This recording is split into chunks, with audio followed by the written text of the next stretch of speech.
Terry Hunter, and I'm the artistic producer of the Downtown East City Festival. Louder, please! I'm a local resident. And it's facing that way. Yeah, if you stand over there, sir, you can hear me a little bit easier. It only faces one direction. Yeah. And I'm a longtime resident of the Downtown East Side, lived here for 40 years.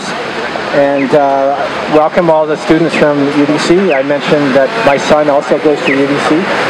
And so it's wonderful to see you here to come down and learn more about our community. This is an incredible opportunity for you guys. Gene Swanson and Ivan Drury are two of our local heroes in the community. They do so much for housing advocacy in our community, and they just know so much about housing.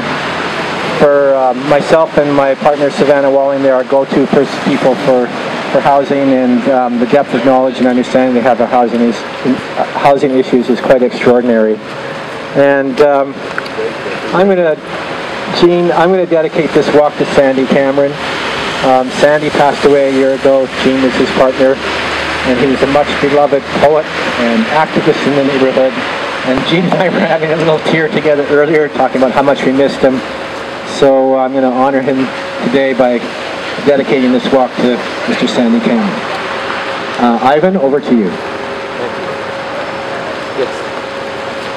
Thank you, Terry, and thank you to the Heart of the City Festival for the for having us on the bill to do this walk, the gentrification walk, which we've done one last year, and we do them periodically throughout the years. But in order to get going, I first want to acknowledge we're on the unceded territory of the Tsleil-Waututh, Squamish, Musqueam people, the Coast Salish nations whose lands have never been ceded, which means they've never been given, traded, or had a legal arrangement to hand over to colonial governments.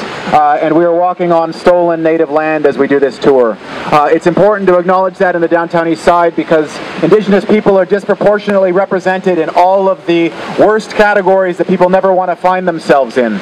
They are the most homeless, the highest number of street-level sex workers, the people who live with the most conditions of health disaster that result from poverty and colonization. And they are in this neighborhood